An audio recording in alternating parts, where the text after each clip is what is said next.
And here you are. Allow me to introduce myself. As you have already gathered, I've been known by many names. Nergal to the Sumerians, Osiris to the Egyptians, Hades to the Greeks, and Pluto to the Romans.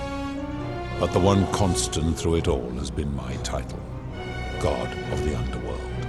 And I've been watching you with curiosity, mortal, ever since your arrival. You're unlike the others, aren't you? And what is more, you carry a weapon that was never intended for mortals to wield, and you do it so brazenly. But there will be time for your reckoning later.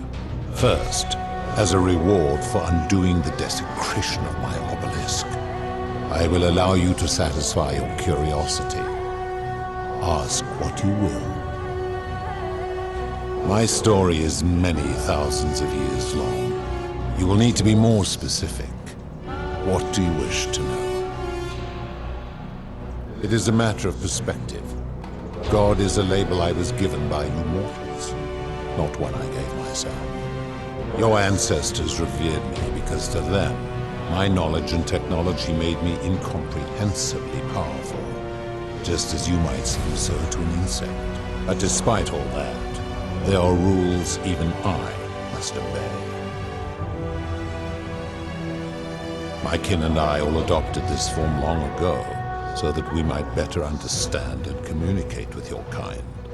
In time, we grew fond of the sensory delights it affords: desire, joy, ecstasy, even rage and sorrow, while an acquired taste can be addictive. No. Long ago, I swore to Persephone that I would remain in this form for as long as we remained among your kind. I must honor that. This is my beloved. Like me, she has been known by many names. Ereshkigal to the Sumerians, Isis to the Egyptians, Persephone to the Greeks, and Proserpina to the Romans. Or perhaps you might know her as the goddess of springtime, the cycle of life and renewal.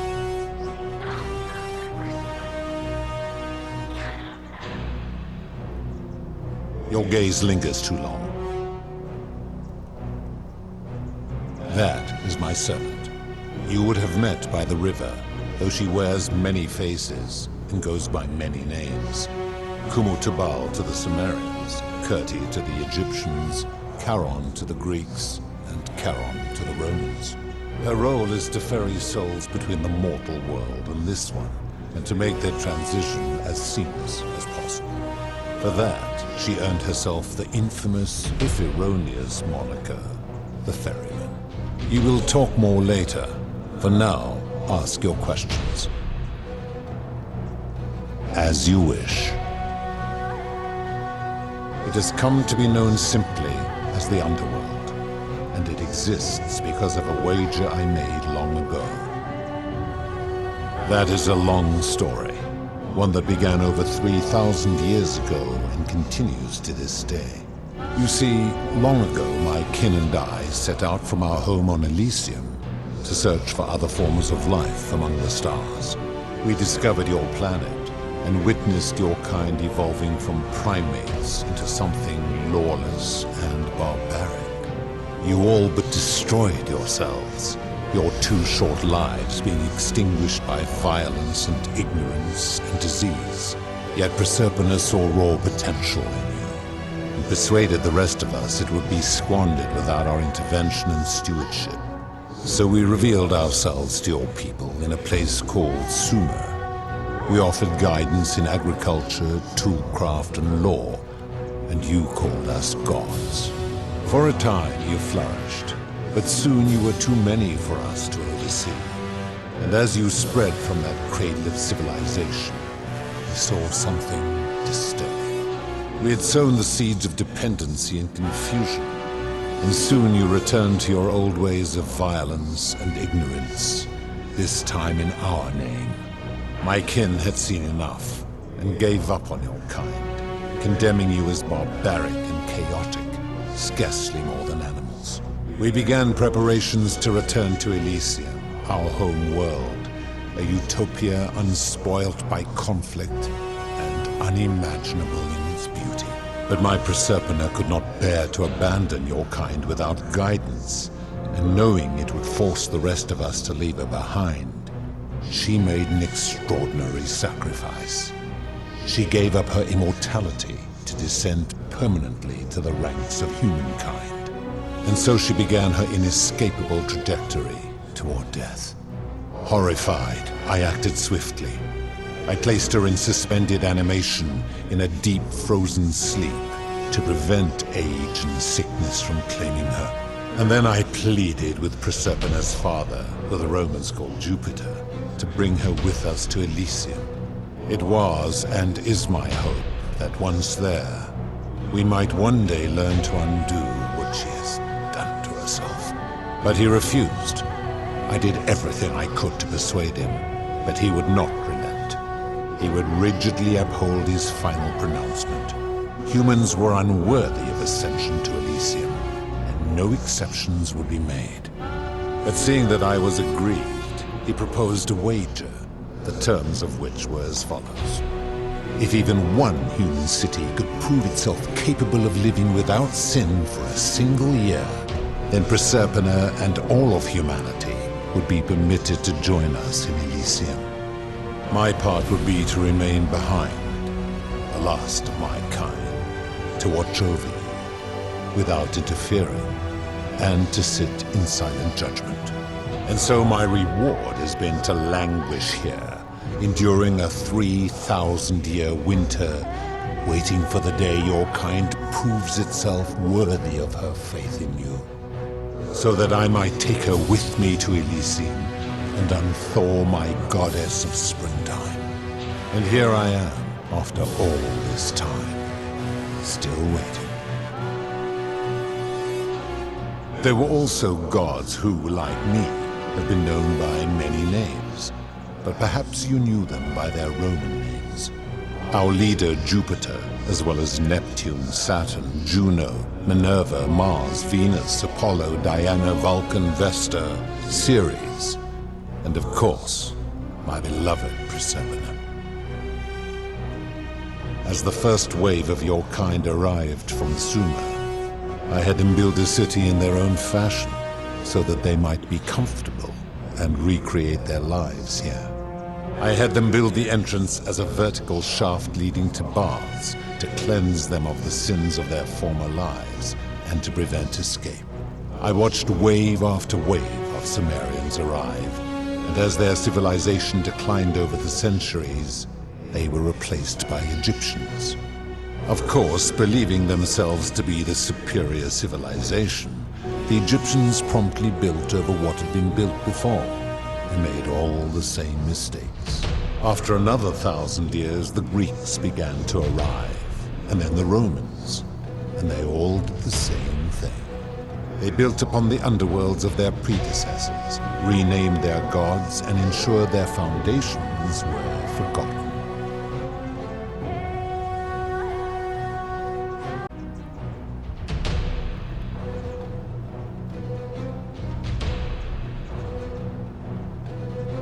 To ensure the wager was fair, it was important that my subjects were chosen at random.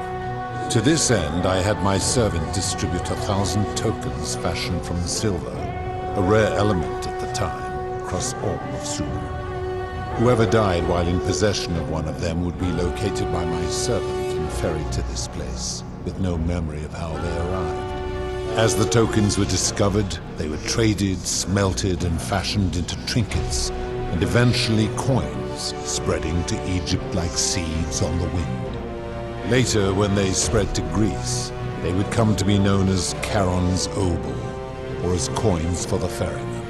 Some placed coins in the mouths of their dead, hoping they would awaken here, though they had no way of knowing which coins were fashioned from the original tokens.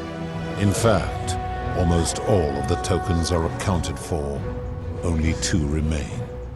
And so after this wave destroys itself, as it is destined to do, your kind will have squandered the last of its potential to ascend beyond this rock, and Proserpina's along with it. It is a regrettable story. One of the first men who came to this place was a king of Sumer and a troublemaker. To be rid of him, I returned him to his people, on the condition that my servant erased his memories of this place. But the erasure did not take completely, and he told stories of this place as if describing memories of a dream.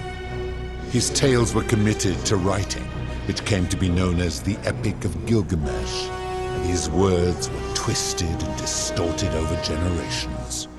Later, the Egyptians would adapt Sumer's stories of the underworld, making them wildly intricate and labyrinthine. Their Book of the Dead and Book of Gates bore less and less resemblance to this place in their priests' pursuit of profit. Then, when the Greeks began to arrive, they proved far more cunning, and in a series of incidents that will not be repeated, 5 of them escaped. A warrior named Heracles, 2 kings named Sisyphus and Theseus, a poet named Orpheus, and a Trojan named Aeneas. They each told embellished tales of this place, how to get here, and how to escape. And so from Sumer to Egypt, Greece to Rome, your kind has always told each other stories about this place, though each story contained only a seed of truth. Of course, that is merely the name your people have given to it, but yes, it is my doing. That is a story dating back to the very first wave. After the Sumerians finished building their city, the self-declared ruler threw a banquet to celebrate. Now this man was unmarried, and many women were vying to become his wife, a prestigious position of power and influence in a new world. Of all the women, 2 were particularly ambitious. Both were beautiful, and both arrived at the banquet wearing eye-catching dresses and painted faces, their hair woven in elaborate fashion. The first woman, recognizing that she would require an advantage to win the ruler's affection, draped herself in jewelry, ornate necklaces, bracelets, and rings fashioned from gold. Seeing this ostentatious display, the second woman grew envious, for she had no such jewelry at her disposal. She prayed aloud to any gods that would listen to cover her in gold, and when her prayer went unanswered, she took matters into her own hands. While the others indulged at the banquet, the second woman summoned the first for a discussion in a quiet place. She checked that nobody was watching, and pushed her rival from the top of the ziggurat, where she broke her neck on the rocks below. But I was watching, and I decided to answer her prayer. I took the golden bow left behind by Diana, and I shot that woman in the heart, covering her from head to toe in a layer of molten gold. And I left her to stand there, that she might serve as a grim reminder of what befalls those who sin in my domain. But that was not enough, for the entire city was tainted by her sin, and the wager could no longer be won.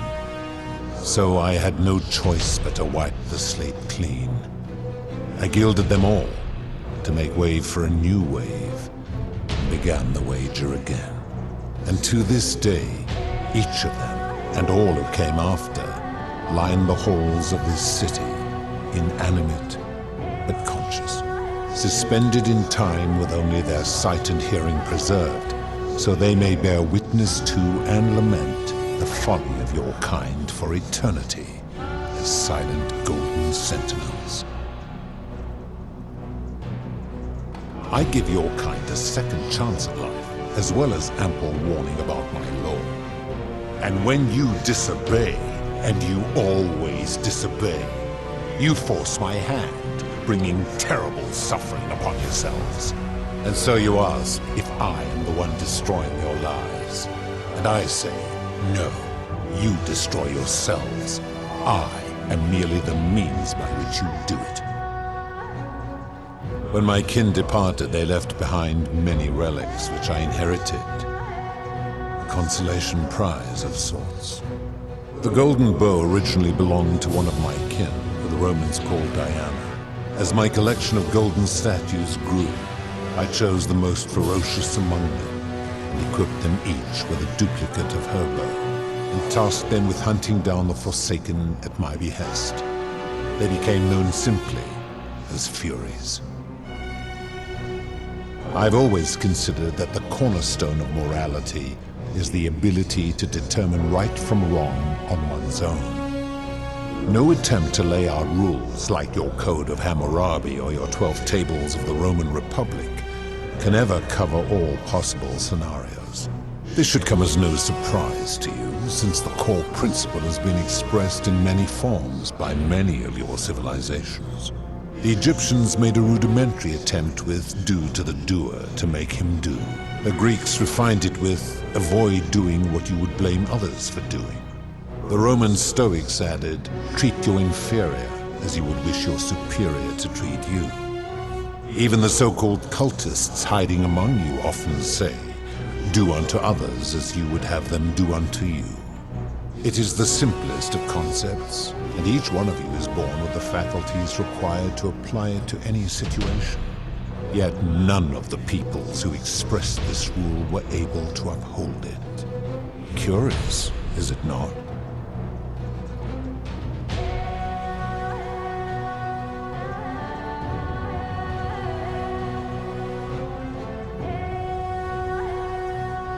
Enough.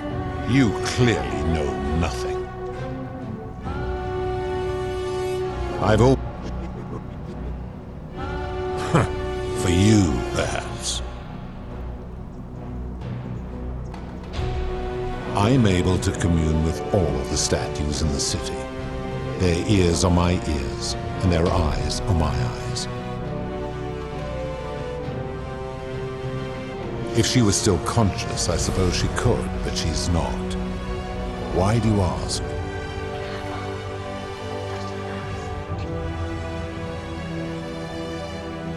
Then what an odd question.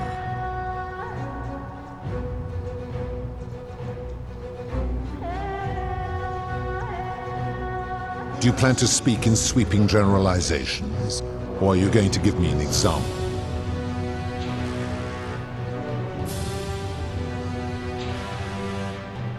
The merchant.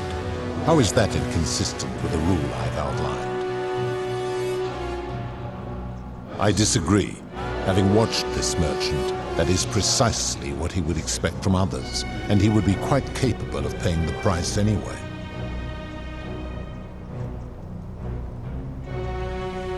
Applying this rule always requires speculation to some degree. It requires us to ask what another person would want if they found themselves in another situation.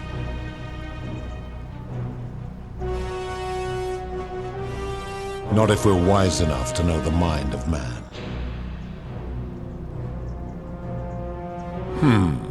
Supposing you're right, then my law has been broken, and I should turn you all to gold immediately. Is that what you want?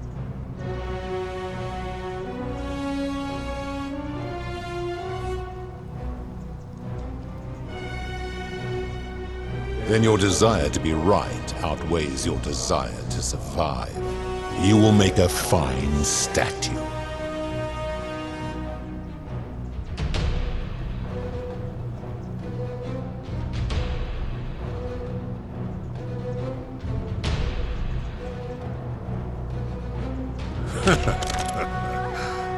Do you really think you can wound me, a god, with that primitive weapon?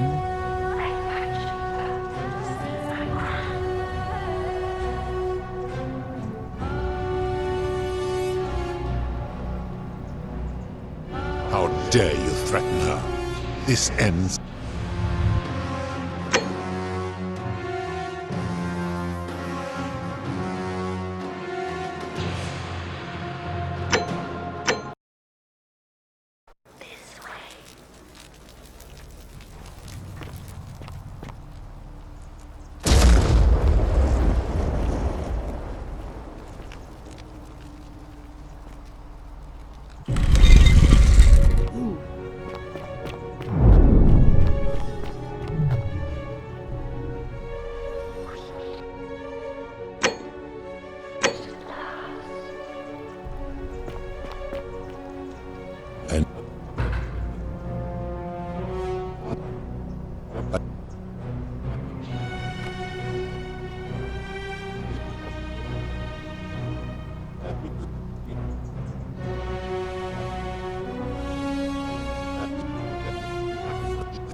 Of course.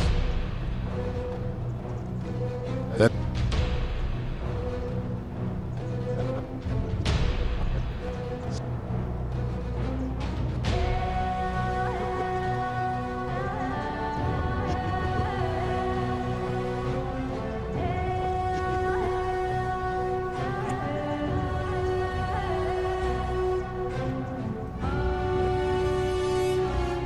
do you plan to...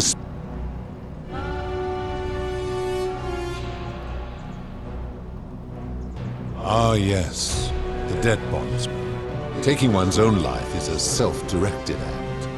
It is not one that is done to others, however they may be affected by it. Therefore, it cannot be said that one who commits suicide has done anything unto others. Applying this rule always requires us to interpret the meaning of the words. A literal interpretation helps to minimize the ambiguities of your primitive language.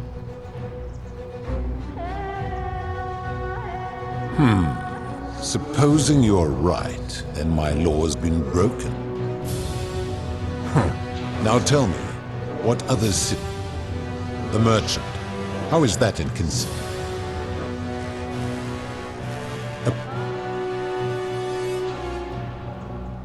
No.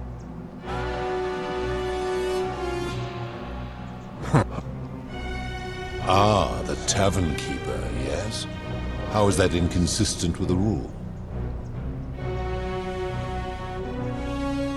I disagree. Having watched that tavern keeper, that is precisely what she would expect from others. She would view it as a game, one she intends to win. Applying this rule always requires speculation to some degree. It requires us to... Now tell me, what... You speak of the moneylender. How is that inconsistent with the rule?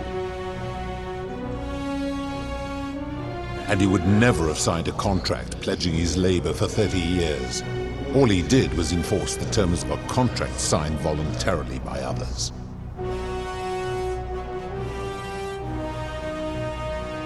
Ignoring your irritating sense of moral superiority, this is interesting. I'm curious, how do people escape poverty where you're from? I see. And how long might it take such a person to repay their debt? I fail to see how your system of loans is significantly different to a dead bondsman signing over his labor for 30 years. Supposing you're right, then my... Now tell me. The midwife in the palace, yes. How is that inconsistent with the rule? The rule is do unto others, meaning other people. Those statues are something else now. Bloodless shadows, mere shapes of their former selves. They are forsaken. What happens to them is no concern of mine. Now tell me, what... Abduction? You mean the magistrate imprisoning his daughter in the cistern, I take it. He did so because she sought to escape. A sin I take particularly seriously. Better that he stops her from escaping, albeit brutishly, than I have to wipe out this entire city to punish her. Wouldn't you agree? Supposing you're right.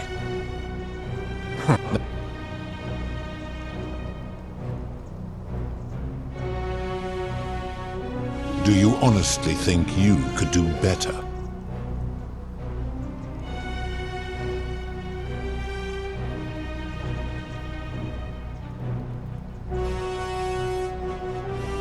I should strike you down for that.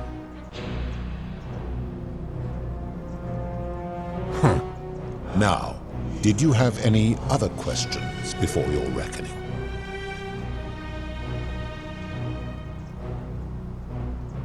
Very well.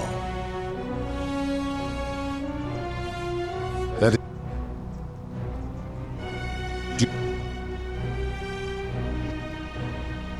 Then you are a fool. But what else? Now, did you have any... Good. Then now it is time for your reckoning.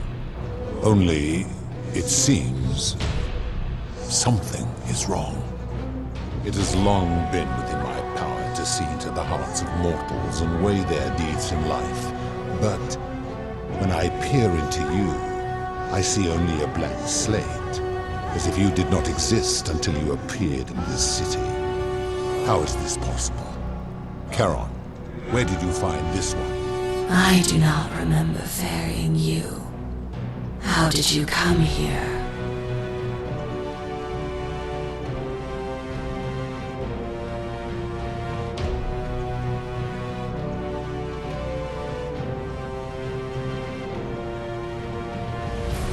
If that is true, then I sense the intervention of someone powerful. How did you come to be in this time, mortal? Who brought you here? I cannot know.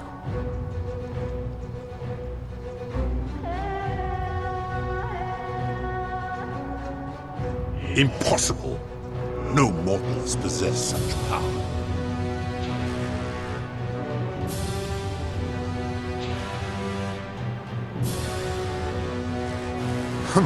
I do not believe you. But we shall see just how powerful you are in time. Enough of this. It seems I will need to put your reckoning on hold for now. But answer this. Why have you come here? What is it you seek?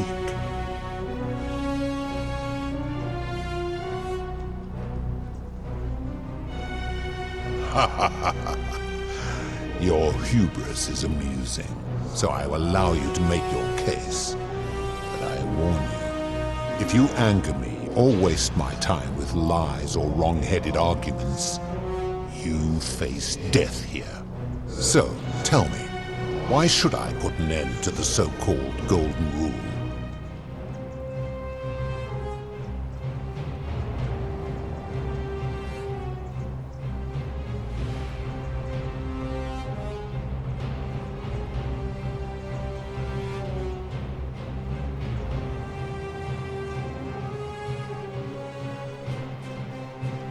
That is a very serious accusation, mortal. What sin have I committed? What evidence do you have to support it?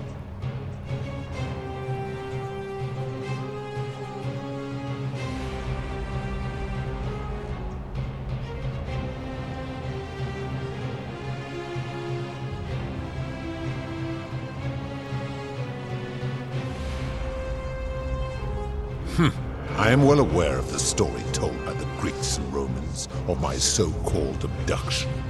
It is entirely unfair. My love was dying, and I intervened the only way I could to save her life. What would you have done? It was an act of rebellion against the others. She knew I would have to act to save her, and I did because I loved her. I love her still. Accordingly, I reject your argument. These people were all dead when my servant found them. I gave them a second chance at life. Would you prefer to have simply ceased to exist? Then you still have the option to end your life should you wish, and you are no worse off than if I had not intervened. Accordingly, I reject your argument. Every one of those people was guilty of failing to ensure their peers lived virtuously. They failed collectively, and so they were punished collectively. The Romans understand this, as did the Greeks before them.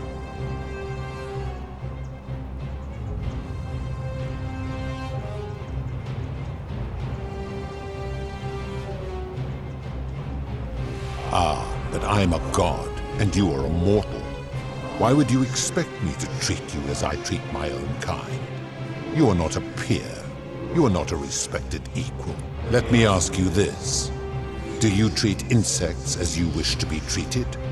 Do you care for their well-being as you would your fellow man? Do you ensure they have food and shelter and protection from predators? Do you give them rights? I warned you not to lie. You will make a fine statue.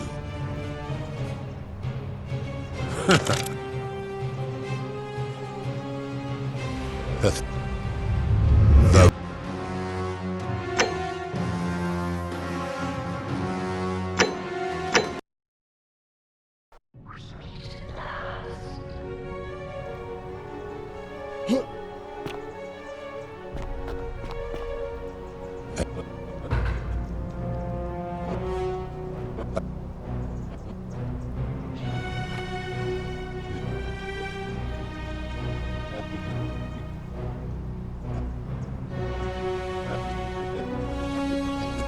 But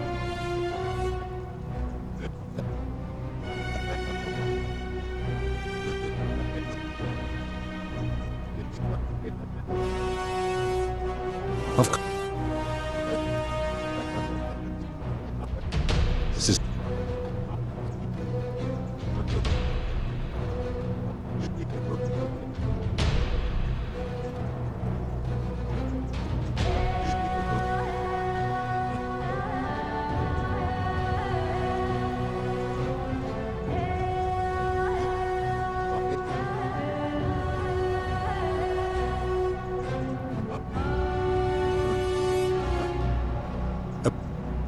now tell me. I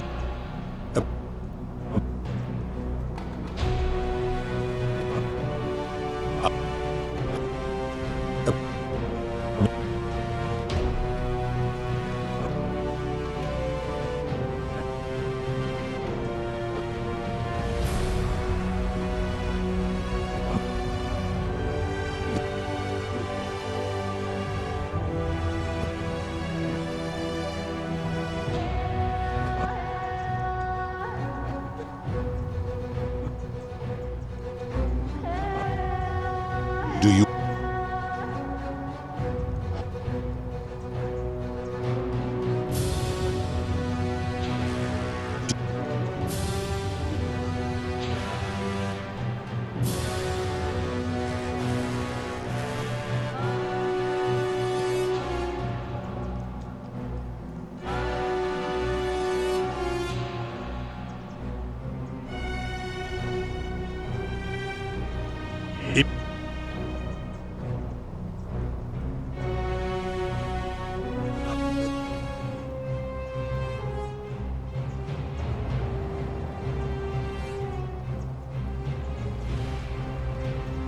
that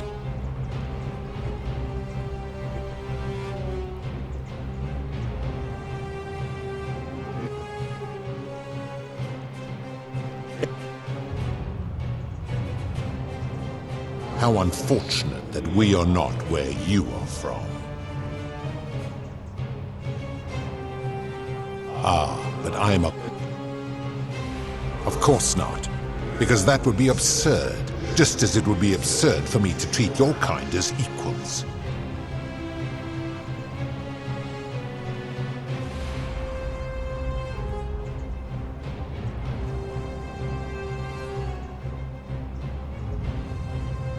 Where to begin? Our lifespans exceed yours by thousands of years, in which time we accumulate vast wisdom and a mastery of technology you cannot begin to imagine.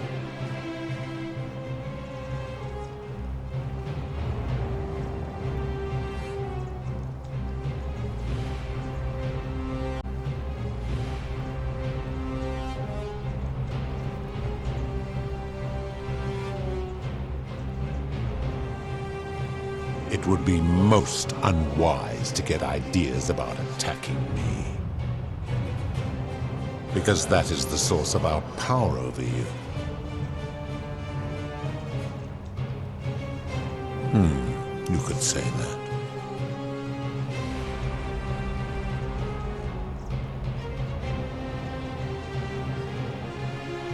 My kin have no superiors.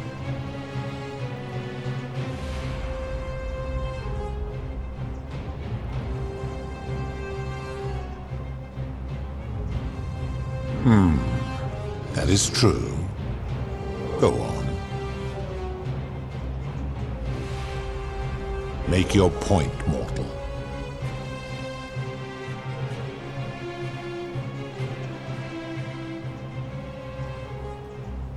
Let me ponder that for a moment. If you are right, then it would follow that all this time I have been in the wrong. But no. The very thought of it grieves me. How can I accept your argument when doing so would make me a tyrant and a monster?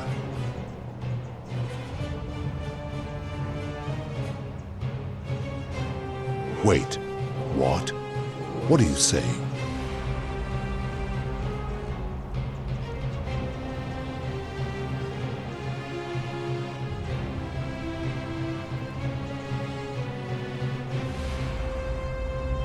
You have spoken eloquently, and yet, if what you say is true, it follows that my wager was fatally flawed from the beginning.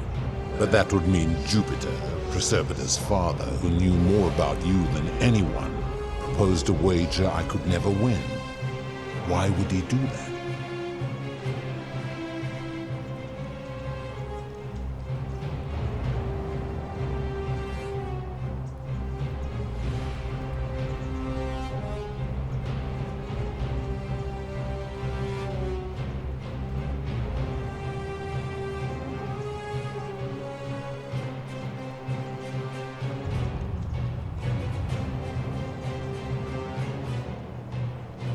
A mistake? But he is the best and greatest of us.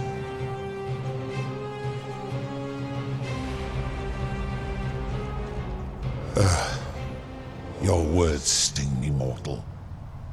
But perhaps it is what I deserve. As difficult as this is to admit, I have suspected as much for a long time now. And I cannot deny it any longer. I've been so fixated on taking my beloved to Elysium that every time one of you sinned, it wore away my hope of being with her again. In time, I began to despise your kind for making her believe that you could ever be better than you are. But my rage was not born of malice, quite the opposite. Everything I have done, I did because I loved her. Who knew this empathy of yours, which you celebrate so much, could have such a dark underside? This has gone on too long. It is time for me to let go of this form, of her, of all of you.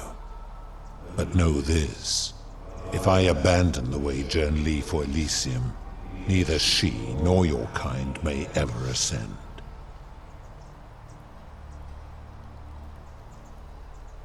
Because doing so would violate the rules of my sacred agreement with Jupiter, and you would receive a hostile reception.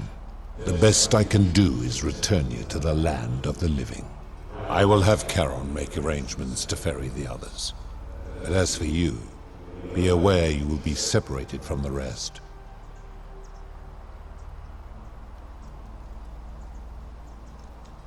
Once this exodus begins, the events that brought you to this moment will never have taken place, and you will have created a paradox. What will become of you is difficult to predict, but that is the risk you have taken by interfering in the natural flow of time. Now, are you ready? Farewell, mortal.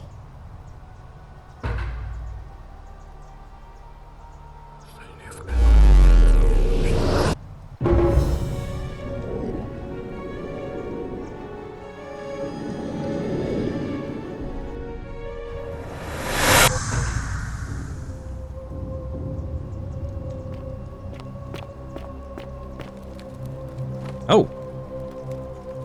Hi there. Gave me a bit of a fright.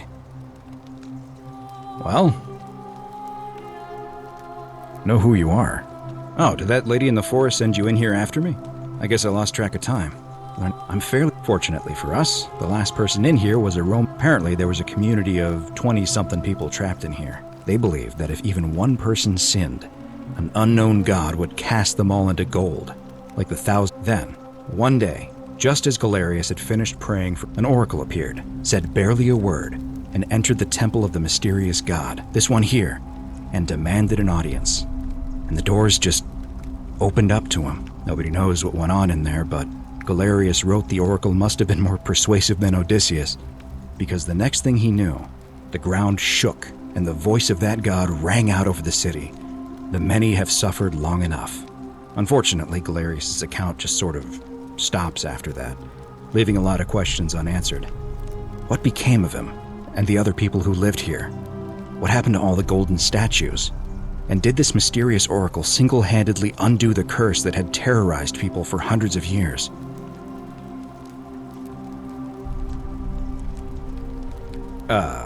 What? Oh, I see.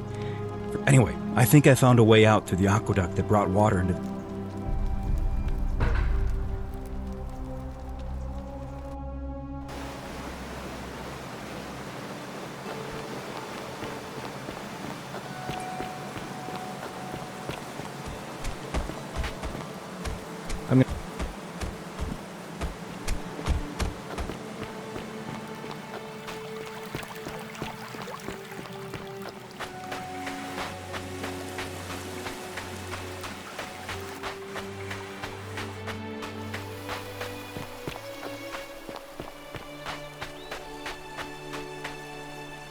You're back!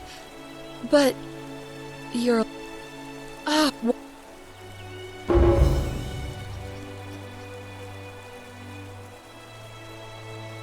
Ah, I see. I thought you might. Well, now you know. I suppose you have questions.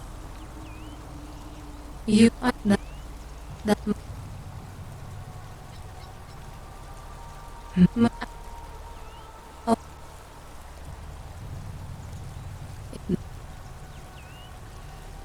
Well, a long time ago, my orders were simple. I see no point in keeping you here. But I have to ask one thing. That you keep this to yourself. Look! Here comes Al now! Al! It's so good to see you. You were gone so long I thought I'd never see you again. Kinda lost track of time in there. You wouldn't believe what we found. The ruins of a long-forgotten city.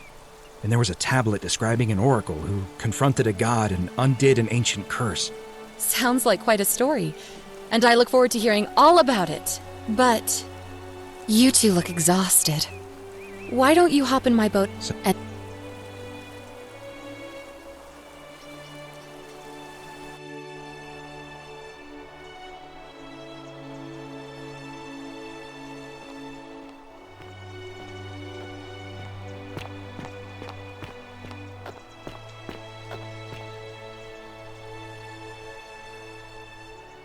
Hey, you made it. It's great to see you again. I read your book, and what the critics said about it. I guess they weren't ready for your theories about the underworld. Anyway, after everything you've been through, I thought you might appreciate some good news. So after we got back to the real world, I started doing some research into the people mentioned in Galerius' tablet, and I found something strange. I'm sorry I've been so cryptic. I've been dying to tell you, I just really wanted you to see this for yourself. Why don't you head on down there? I'll catch up with you at the other end.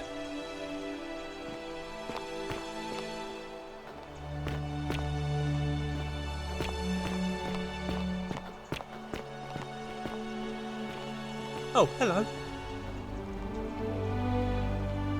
You're finally here. Remember me? It's a crazy story. After you disappeared, Karen appeared and told us she was returning us to the world. Even gave us some coins to help us start our lives over. Only, for some reason, she returned us to your world instead of ours. Anyway, I know we only ever had that one conversation, and I wasn't even sure if you'd remember me, but I wanted to say thanks for freeing us from the underworld and giving us a second chance at life. Oh, I used Karen's gift to buy a farm in Umbria. Got a villa on it too, with enough room for Dooley, of course. It's hard work, but I sleep soundly every night. I'm finally my own man, and I I wouldn't change it for the world. I know! I can't believe my luck either. But we're engaged and living together. We're planning to get married next spring. If you're going to be around, we'd love to see you there.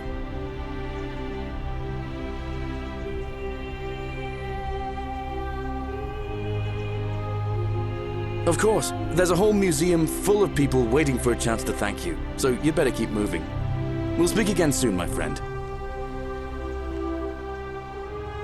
You're here. It's lovely to finally meet you. Galerius told me all about you. So, you're the hero who somehow vanquished the last of the Roman gods. As I'm a priestess, you realize you've put me out of work. I'm just teasing. Actually, and it still feels a little sacrilegious to say this, I'm finding life after religion quite enjoyable. Galerius and I are engaged and expecting. We've just bought a lovely villa in the countryside with room for a large family, and Dooley too, of course. It feels like the world has just opened up for us. There's so much to learn, and so many more possibilities for our children than we ever imagined. We're just so thankful for what you did for us, for all of us. Oh, it's sweet of you to ask. She recovered nicely. In fact, she's here somewhere, if you'd like to ask her yourself. See you at the wedding, I hope. Hello, I'm Dooley. Galerius said you're very nice and a big helper. Thank you for getting us out of the bad place. I didn't like it. I live at Galerius and Equitia's house. They look after me now and help me remember when I forget things, like brushing my teeth. Treasure? Oh, I forgot about that. I like my box now. Galerius got me a box that tells stories. It's my favourite thing.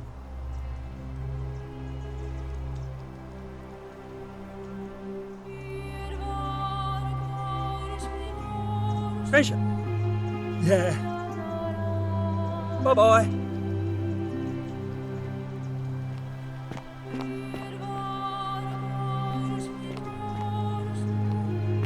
Hi there. You are here. It's nice to finally meet you. Lucy is fine. I'm making an effort to blend in, as you can see. We are all trying to keep a low profile. If the world knew we died 2,000 years ago and were suddenly brought back to life 12 months ago, they'd never leave us alone. Speaking of which, I wanted to say thank you in person. I'd say the gods smile on you, but I hear you drove the last of them off. So, I'm studying to get into medical school. As much as I resented the responsibility of keeping everyone in the city alive, when it ended, I realized I missed it. So I guess I'll just keep saving the world, if begrudgingly, one patient at a time. Oh, she didn't make it. She died from poison while you were in the Great Temple. It was very sad. She was a good woman and a friend. It wasn't your fault. Decius is to blame. He's here somewhere too. Not that anyone would talk to him. I'm not even sure how he got. You too. Don't be a stranger. Hey. I take it you're the Oracle. Thanks for coming. Actually, I changed my name to Cynthia. I didn't want to be associated with Sentius after what happened. I'm not sure if you heard, but after you drove Pluto off, Proserpina emerged from the Great Temple. She knew right away what none of us had figured out about that psychopath. He'd been keeping my little sister locked up in the upper cistern all that time. But he's been dealt with. He's...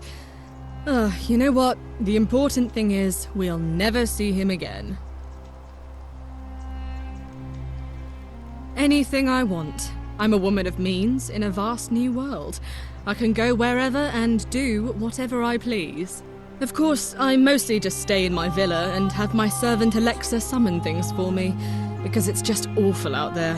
Barbarians everywhere. He's still there, all alone. The last golden statue in the underworld.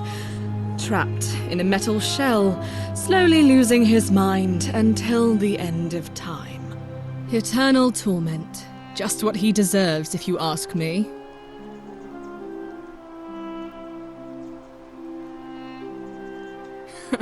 Then I suppose he got his wish. He's...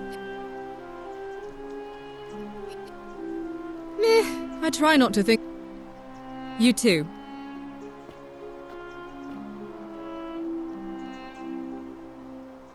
Hi there, I'm Horatius. I understand we have you to thank for giving us a second chance at life, and reuniting Scintilla with us as well. So, thank you. I'm living up north and studying in the military academy in Modena. I'm going to be an officer one day. The world's changed a lot, but some things stay the same. Would you believe we're still studying military tactics from my time? Alexander the Great, Caesar, Hannibal Barca. Still, I have to keep challenging myself to let go of old ways of thinking and embrace the new. As Seneca wrote, the ones who pioneered our paths aren't our masters, but our guides. Ah, you remembered that. Thank you. I grieved for a time, but that's done. In the words of Epictetus, as those who rode behind triumphant generals remind them they are mortal, remind yourself your precious one isn't one of your possessions, but something given for now, not forever. Thanks. He's not my... Oh, I see what you did there. Good one. He had more trouble adapting than most.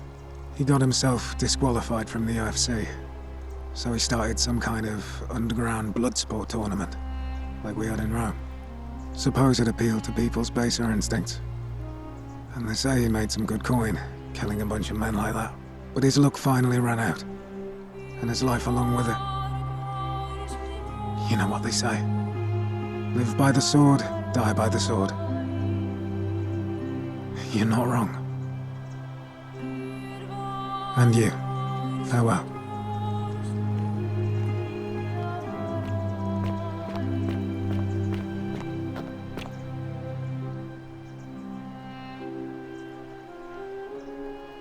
Greetings. You must be the legendary oracle. It is a sincere privilege to... I am told we have you to thank for freeing us from... I am reacquainting myself with Greece. It has changed so much over the last 2000 years, I barely recognize it. This is at once heartbreaking and thrilling. Perhaps one day, once I have seen all of this new Greece and sampled her delights, I will settle down in Santorini in a villa overlooking the azure Aegean Sea. I hope you will join me there and regale me with the story of how you faced off against the fearsome god of the underworld and won. Ah, the poor sweet thing, perished in a shrine collapse before the rest of us were saved. It is the one regret I have in all this. You too, my friend.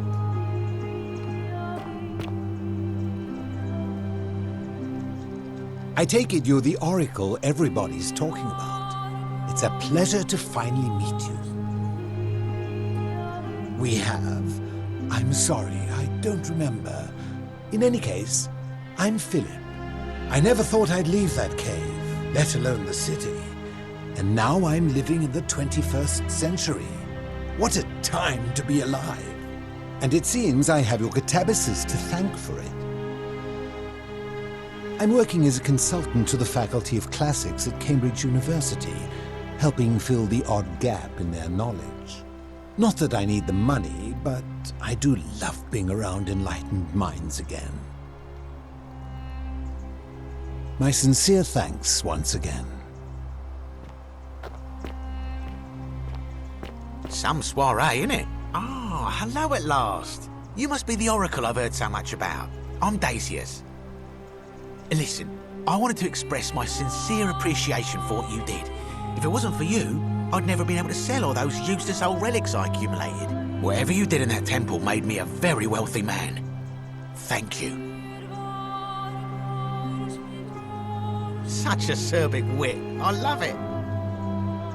I took the money I made from selling my trinkets and started investing in the stock market. That's where the real money is now. In fact, I was hoping to ask your advice, you being the oracle and future seer and all that, on which stocks I should invest in next. I can't decide between fossil fuels, tobacco, gambling and arms. What would you recommend?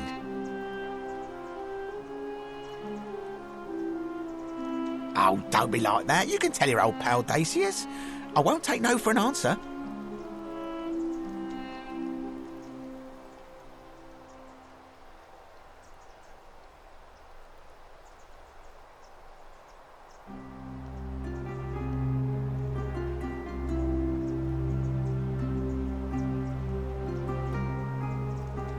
Oh, of course, yeah. I was just thinking the same thing. I'll go home and buy up as much stock as I can tonight. I'm gonna make a bloody fortune. Of course, don't let me keep you. Thanks again for the tips, my friend. Good evening. You're here! It's so lovely to see you again. I'm thankful that you're here.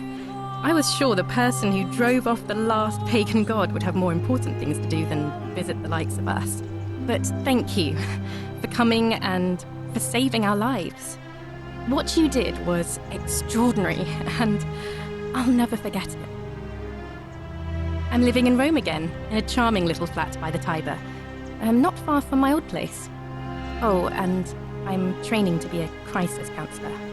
After we lost Ulpius, I spent a lot of time reflecting on what I could have done differently.